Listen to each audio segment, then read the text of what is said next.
விடியற்காலை 3 மணி. சென்னை சென்ட்ரல் ரயில் நிலையம். பிளாட்பார் முழுத்த தூங்குற ஜனம். நடுவுல ஒரு பெரியவர், வயசு 78. வெள்ளை வேட்டி சட்டை, கையில ஒரு மூங்கில் கூடை. கூடை நிறைய இட்லி. ஆவி பறக்குது. இட்லி, சூடா இட்லி. 1 ரூபா, ஒரே 1 ரூபா. யாரும் வாங்கல. 2008. 1 ரூபாய்க்கு மிட்டை கூட கிடைக்காது. இட்லியா? பைத்தியம்னு எல்லாரும் சிரிச்சாங்க. என் பேரு Aravind. IT company. Night shift முடிச்சு வீட்டுக்கு போறேன். கார்ல ஏசி, பசி. ஆனா ஸ்டேஷன் கடையில எல்லாம் 50 ரூபாய் இட்லி. தாத்தாவை பார்த்தேன். கூடையில 100 இட்லி இருக்கும். ஆனா ஒரு ஆள் இல்ல. கண்ணு கலங்கி இருந்துச்சு. இறங்கி போனேன். தாத்தா, 1 ரூபாய்க்கு இட்லியா? லாஸ் ஆகாதா? தாத்தா சிரிச்சாரு. தம்பி, லாஸ் இல்ல, லாபம்தான். எப்படி தாத்தா? அரிசி விலை, கேஸ் விலை, ஒரு இட்லிக்கு 5 ரூபா செலவு. நீங்க 1 ரூபா. தாத்தா கூடைய மூடினாரு. தம்பி, கதை சொல்றேன், கேளு. 1975. நான் சின்ன பையன், 25 வயசு. ரயில்வேயில் போர்ட்டர். மாசம் 100 ரூபா. ஒரு நாள் பயங்கர மழை. வேலை இல்ல, கையில காசு இல்ல. 3 நாள் பட்டினி. சென்ட்ரல் ஸ்டேஷன் பெஞ்சில மயங்கி விழுந்துட்டேன். அப்போ ஒரு அம்மா பிளாட்பார்ம்ல இட்லி விற்பாங்க. 1 ரூபா. என்ன தூக்கினாங்க, தண்ணி தெளிச்சாங்க. 4 இட்லி ஓட்டி விட்டாங்க. காசு கேட்கல.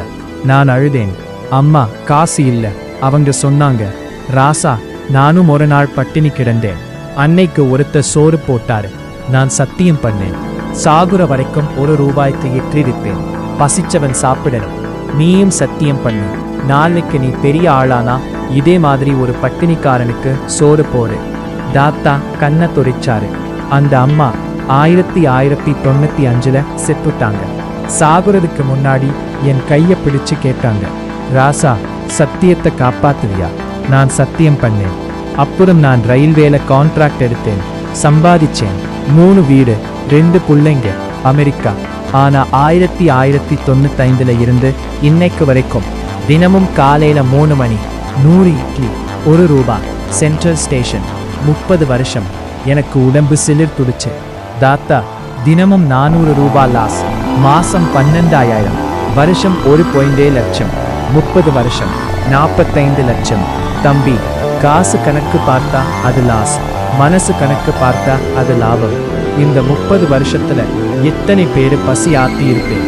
10 லட்சம் இட்லி, 10 லட்சம் வயிறு, 10 லட்சம் ஆசீர்வாதம். அது எவ்வளவு கோடி தம்பி. அப்பதான் ஒரு பையன் ஓடி வந்தான். கிழிஞ்ச சட்டை, வயசு 12. தாத்தா, இட்லி 3 நாளா சாப்பிடுது. அம்மா ஆஸ்பத்திரியில, காசு இல்லை. தாத்தா 4 இட்லி எடுத்து இலையில வச்சாரு. சட்னி ஊத்தினாரு. சாப்பிடு ராசா, மெதுவா. பையன் சாப்பிட்டான், அழுதான். தாத்தா, காசு நாளைக்கு தருவேன். வேண்டாம் ராசா, நீ பெரிய ஆளானதும் இன்னொரு பசிக்காரனுக்கு சோறு போடு. அதான் காசு.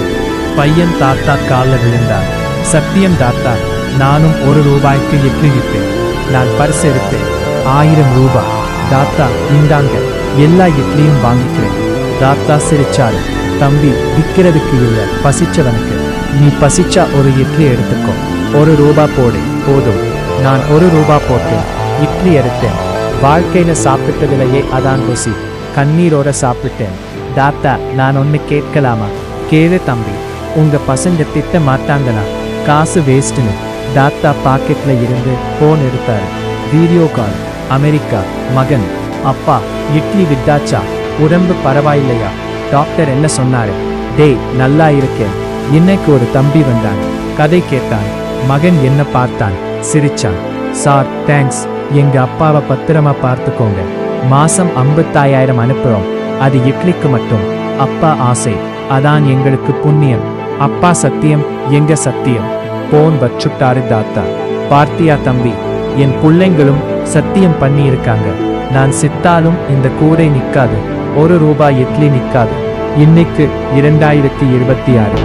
தாத்தா இல்ல, போன வருஷம் செத்துட்டாரு. 79 வயசு.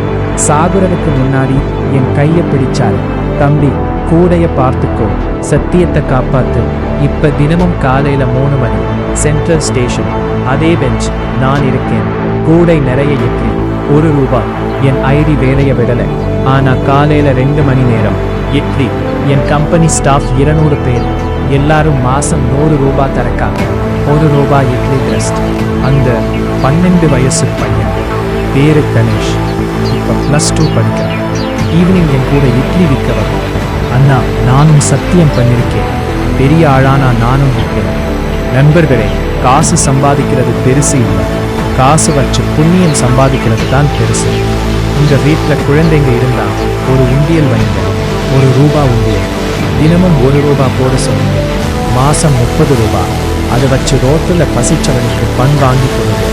ஏன்னா 30 ரூபாய் உங்களுக்கு பீட்சா காங்க, ஆனால் ஒருத்தனுக்கு 30 நாள் சாப்பாடு. சத்தியம் பண்ணுங்க, ஒரு பசிச்ச வயிற்றுக்கு சோறு போடுறேன்.